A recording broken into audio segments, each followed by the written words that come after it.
Hello and welcome to Crosstalk, where all things are considered. I'm Peter Lavelle. The Democrats and their pliant friends in the corporate media clamored to have Trump impeached for months. Now they are determined to slow walk it. A winning strategy and the dangers of historical revisionism.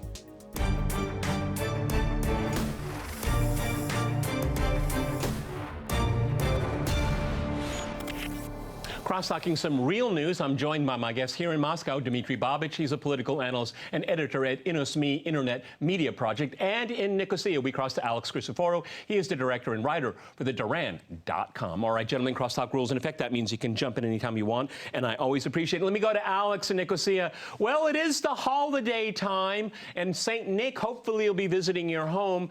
I have a question for you, Alex. Has Nancy Pelosi been naughty or nice? Because I think her stocking at the end of the day is going to end up pretty empty, or maybe just a rock. Go ahead, Alex. Well, I think it depends who you're asking, Peter. I think that without a doubt, if you're looking at the Hollywood elite, the New York Wall Street elite, if you're looking at the Squad and the radical left, then yeah, they're going to probably, feel really good about what Nancy did because, they got their Twitter SJW points with the whole impeachment thing. But if you look at the whole rest of the United States, everything else, I think people are absolutely upset with it. I think it's going to harden Trump's base. That's without a doubt. It's going to harden Trump's base. We saw that when he went to Battle Creek and did the rally. I mean, Trump didn't even care about impeachment. He talked a total of about 45 seconds about impeachment. And the rest of the time, he was typical Trump. And I think you're going to look at the independents who are going to say, what is going on? Nancy Pelosi was in a rush to get this out, and now she wants to stall and delay it?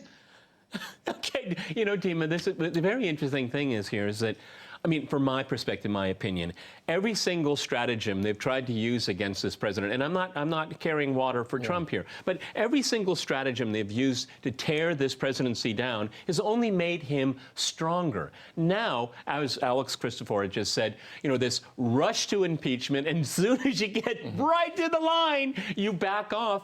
There is a possibility that those articles of impeachment may never be delivered to the Senate. And on top of that, Nancy Pelosi, watching the process in Congress, after all, she's the speaker, with Jerry Nadler and Adam Schiff, how they played their own very biased game. Nancy Pelosi now wants to control the game in the Senate. That is unheard of, and of course the Senate isn't going to react. Go ahead. Well, I think that Trump himself also made mistakes, which made this pathetic situation possible. I tend to agree with Professor Stephen Cohen, who basically said that when Trump felt, these Russiagate, Ukrainegate things directed against him, his strategy was to appease them. He surrounded himself by Russophobes. In a vain hope that would appease not even the Democrats. We know that there is a huge ultra-liberal ideology standing behind it. It's not just the U.S. Democrats. It's bipartisan. It's the European Union. It's a lot of Republicans. These are people who basically do not believe in the United States as a separate country, who believe in the remaking of the whole world on very, very dangerous grounds. But I think Trump is right when he's saying this. In his letter to Pelosi, 19 minutes after I took the oath of office, the Washington Post said that I would be under investigation. Now, after 3 years of unfair and warranted investigations, $45 million spent, 18 angry Democrat prosecutors, the entire force of the FBI, you have found nothing. Nothing. Let me go back to Alex and Nicosia. So the appeasement didn't work. Well, yes, we've lamented that for years, this entire presidency. Alex, the interesting thing here is that the articles themselves are very unclear. They're very murky. And we're given the situation where Pelosi and company want more, after they've gone through impeaching him in two articles, now they want more time to investigate. This is completely upside upside down. This is an investigation in search of a crime when it should have been a crime has been established and a trial should go forward. I mean, the American people are dumbfounded by this, and I have to agree with you, are very frustrated. Either you impeach or you don't, but you can't do anything. You can't do what they're doing in between. Go ahead, Alex. Yeah, I mean, the whole process was based on feelings, wasn't it, Peter? Yeah, I mean, feelings. Even the main witness, Sunderland, the only evidence that you had in the whole process was Trump telling him no quid pro quo. That's fact. Everything else was just based on feelings, on assumptions, and things like that. And now you have Pelosi saying, okay, based on these feelings, we find you guilty, but now we need to wait a little bit to find the evidence in order to justify our claim of guilt. They are playing games. No one likes games in any relationship. Nobody likes it when the other party plays games. And Nancy Pelosi has taken this thing way too far, and people are going to be very, very upset and frustrated by it because she's simply playing games with the American public. It's unacceptable. Alex, it's actually even worse because if you delve deeper into it, not just the simple-minded mainstream media, it's unclear if Trump actually is impeached because it hasn't moved to the Senate. I mean, we really are in this never land right now, and you can't, that is a status quo that cannot remain. I mean, either you move forward or not. This is what the mainstream media and their Democratic friends have told us. You can't stop at the goalpost. Even one of the lawyers that testified, I forgot his name. I forgot the guy's name, but he even penned an op-ed that said Trump is not impeached until those articles get to the Senate. And this guy was testifying against Trump. He actually wanted Trump impeached from the very beginning of his presidency. So even he's saying, Nancy Pelosi, you got to get the articles to the Senate in order for this impeachment to stand. But Nancy Pelosi is hinting that she's not going to do that. She wants to keep this thing hanging over the head of Trump. The only thing that I can think of, Peter, is the cherry on the cake to this complete clown show is Hillary Clinton coming out and saying, you know what, I'm going to run now for presidency. That's going to be the cherry on top of this entire 3-year charade. Well, okay, I said in my introduction, Dima, is this a winning strategy? I think we just got the answer. Go ahead. Well, I think that the most pathetic thing would be Hillary Clinton saying, since Trump is not a legitimate president, and that's what she said. No, but he's not. Not only is he not a legitimate president, he's not legitimately impeached. Okay. So the conclusions You can't make this up. Okay. Yeah, after 3 years of his rule, she suddenly found out that he was not legitimate. But this is all laughable. You know, and again, I'm coming back to Trump's mistakes. You know, the idea that these people would somehow be appeased by Russophobes like Fiona Hill, James Mattis, and other John Bolton, the idea that they would be appeased was simply wrong because there is no limit. There is absolutely no limit to their actions. You know, they can go to great lengths in making their ideology a reality. Well, I mean, but the fact of the matter is, if you look at the facts, Trump has been far more hard on Russia than Obama ever was. Yes. He's been much more weapons. hawkish on Ukraine than Obama ever was. Well, lethal weapons for the Ukrainian regime, something that Obama still didn't dare to do. Then, just recently, you know, Trump simply prohibited a Swiss company, Allseas, to proceed with the Nord Stream 2 project.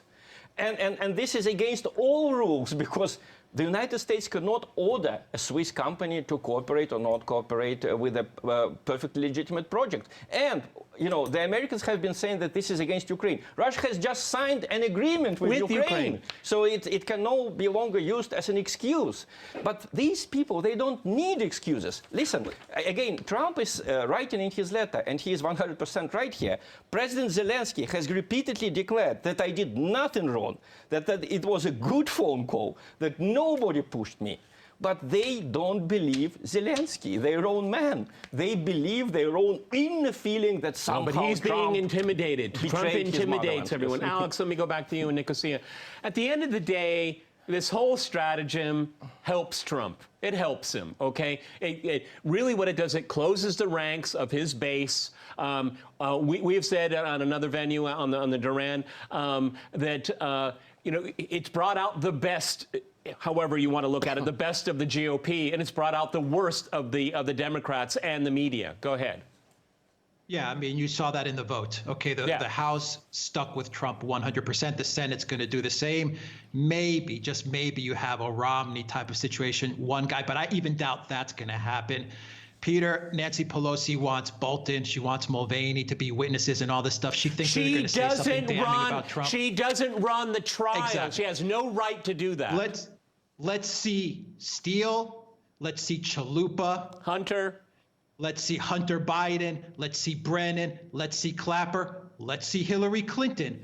Let's see Debbie Weiserman Schultz. Let's see them all. You take Bolton. You know what? Give us all Alex, these other people. I want to see them. Maybe you and I will be the only one that would agree on this. Maybe Nancy should hold on to those articles. Let's wait for the Durham report to come out. Let's wait for that, okay? That would be a nice interlude, Dima, okay? Because the way the pliant media is in backing the Democrats, they're only pushing one narrative. The other narrative is the Obama administration was deeply, deeply corrupt and used the levers of power as political blackmail and smearing. 40 seconds. Go ahead, Dima. This was the first time for that 25 years, I think, that I felt myself a Soviet person. I was trying to find the text of Trump's letter to Nancy Pelosi in the American media, and I couldn't. I only find a big article in the New York Times which quoted Trump's letter with derogatory comments, like here. Well, the gray lady is the only thing you need to know. Okay, 20 seconds, Dima. Finish. So I think that shows you, when people have no access to information, when the media dominated by the liberals is not providing even facts that people can use, that smacks of the Soviet Union much more than Russia today. Okay, but Dima, in this day and age, facts are not important. It's how you feel that's important here. Absolutely. Alex, thank you for joining us in this part of the program. Very Merry Christmas, and I'll be in touch here. We're going to go to a short break, and after that short break, we'll continue our discussion on some real news. Stay with RT.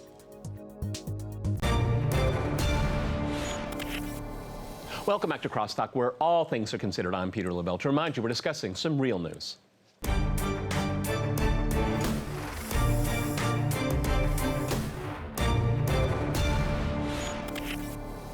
And now to London, where we're joined by Marcus Papadopoulos. He's the editor of Politics First magazine. All right, Dima, let's talk about historical revisionism, because it's something that's very, very important to this country where we reside, in Russia here. Vladimir Putin had an informal gathering with members of the CIS, the Eurasian Economic Union, yes. And they talked about, he talked about historical revisionism, particularly about how the West is changing the interpretation of the origins of the Second World War. That's not a mundane topic. It's a very important one. Go ahead. Well, I think that, of course, the reaction to this speech by Putin, which continued for more than an hour, the reaction will be negative in the West. Why? What did he say? Well, first, I would say that they will say that he is close to Stalin, that his interpretation is very much like the one that we had in the Soviet Union.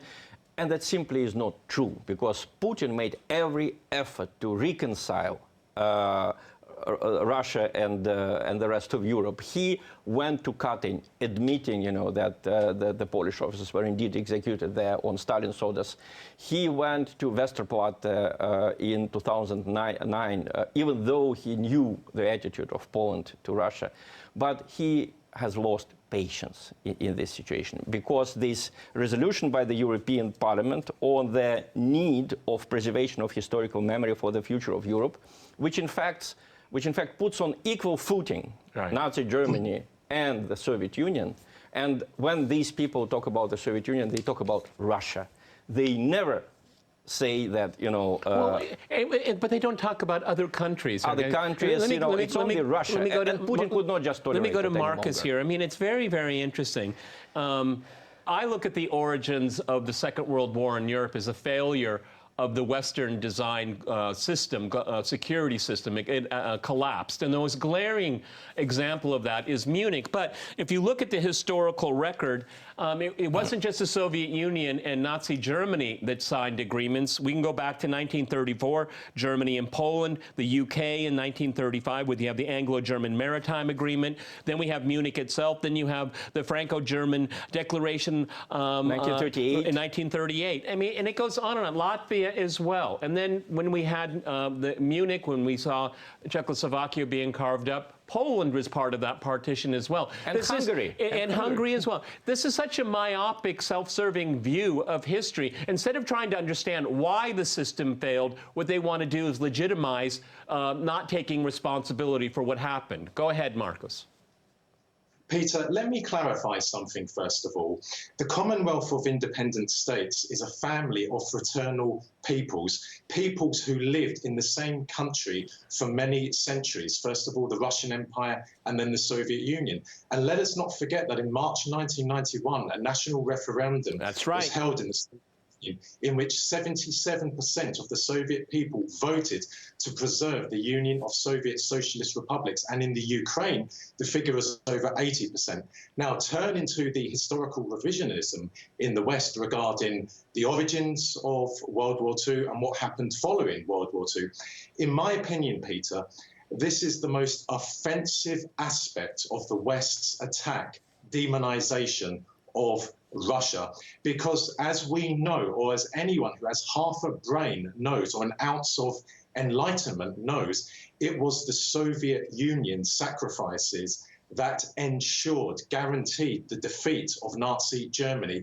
4 out of 5 German soldiers died fighting the Red Army. 88% of Wehrmacht's total wartime casualties were incurred on the Eastern Front against the Red Army. And regarding the origins of World War II, well, Peter, you've already cited many references to demonstrate very plausibly that there were other countries that played a very important role. Regarding the non-aggression treaty between the Soviet Union and Nazi Germany, well, that was not a genuine pact of friendship. Not at all. That was signed. That was signed by Hitler to give him a free hand to deal with France. That was signed by Stalin to buy more time for the Soviet Union to prepare for an inevitable conflict with Nazi Germany. Now, that is something that is not going to be told in the West. But then we have to remember today, Russia, because of Vladimir Putin, is again a superpower, and therefore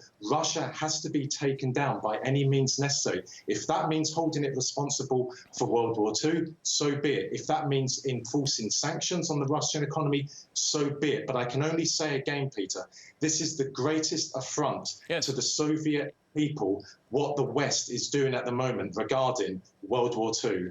You know, Dima, the thing is that the reason they can get away with this because you have the political leader Stalin, and you have an ideology, a communism. Okay, easy for the West to demonize.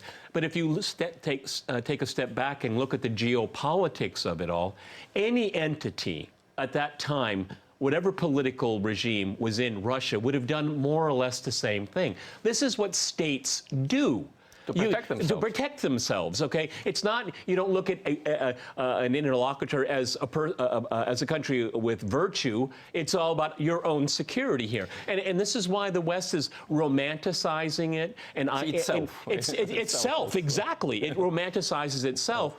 But demonizes what they do is they go through this process of dehumanization because of a system that they created where the Soviet Union was not allowed to be a participant of, and it's their system that collapsed. They're the ones that destroyed Czechoslovakia, not the Soviet Union and not Stalin. Well, there is a moral aspect to it all, and I would remind our viewers that the Soviet Union itself, in 1989, there was a special decision by the Soviet Parliament which declared the Molotov-Ribbentrop Pact immoral and which denounced the secret protocols to it. So the Soviet Union had the moral That wasn't the new Russia. That was the Soviet Union. It was still the Soviet Union under Gorbachev, you know. But this was never reciprocated. Unfortunately, all of Gorbachev's concessions, you know, admitting Katyn massacre, denouncing Molotov-Ribbentrop Pact, they were all viewed by the European Union, by the United States, especially by Poland, as signs of weakness that need to be used. You know, the onslaught, the pressure became greater with Russia's concessions. So in this talk, you know, basically Putin put all the cards on the table. He's talking absolutely sincerely. He said, what would happen to the Jews in eastern Poland if the Soviet Union did not take that part of the country in September 1939? They would share the fate of Jews who stayed in Warsaw. That is absolutely clear. And Putin said in his speech, you know, when I see what is going on in certain countries of Europe with Russophobia, with anti-Semitism and other ugly things, that reminds me of something. And he is right, you know. He's not only voting. right. Let me go back to Marcus. I mean, I find this so bizarre, Marcus, because when you look at the, you know, let's go past the Second World War and the behavior of essentially NATO member countries traipsing around the world, forcing regime change against international law, illegal occupation, illegal bombing, and they want to go back to 1939 and to make themselves look virtuous. Maybe that's exactly why they're doing it, because they lack so much virtue on the international stage since then. Go ahead, Marcus. And let us not forget as well, Peter, that in the early 1950s, following the creation of NATO, the Soviet Union asked to be a member of NATO, and NATO said, or America said, no. Now, if we have a look in the mid-1930s, right up until the summer of 1939, the Soviet leadership, Stalin, sought collective security, both France and Britain. But Paris and London dismissed Stalin's plea for collective security. Why? Because they felt the Red Army was offensively inept. They also had this fear, this hysterical fear of communism. Thirdly, there was some sympathy, especially within the British establishment, towards Nazi Germany. Yep. And fourthly, there was this historic fear that Russian barbarism could threaten Western Europe.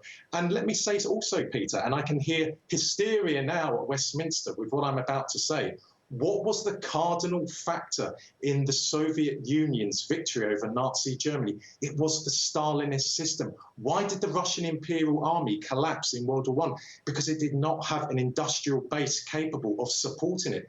In World War II, the Red Army had a massive industrial base that was able to sustain it and eventually outstrip the output of the German industrial war machine. So Stalinism, which we can never forget the victims of Stalinism in the early 1930s, but the greatest test that Stalinism was faced with, it met, and that was in World And I'm glad you brought that up, Marcus, because that's why we need to study history, because it's far more complicated than most people want to admit or even understand. That is a very interesting and very difficult knot to untie, but you're absolutely right. You know, Dima, I'm glad Marcus brought up the summer of 1939, because when you had the Soviet Union sending out feelers for some kind of collective security with the West, you have a juxtaposition. You have a British delegation. They set off to go to Moscow, but they take a slow ship, and they go through the Baltic. But the Nazis, Ribbentrop, he got on a plane and he flew there immediately. Stalin knew, the Soviets knew that there was no goodwill from the West. And at the last second, they made a decision. You could talk about the morality of it, that's fine. But the geopolitical aspects of it make sense. Well, a few seconds. From a moral point of view, it should be admitted that almost all European countries between 1933 and 1941 cooperated with Nazi Germany. The Soviet Union was one of them, unfortunately, but it was not the only one. And the big lie now is that in the West we hear that it was only the Soviet Union. The other ones were clean. No. Almost everyone, with the possible exception of Czechoslovakia. And that's a huge lesson that humanity and has they to didn't learn. because the Western powers allowed it to be broken up against Absolutely. international law. They were not supported sovereignty, and that is the crisis of the international system that they bear responsibility for. Dima, that's all the time we have. Marcus, thank you very much. Merry Christmas to you. We'll see you in the new year.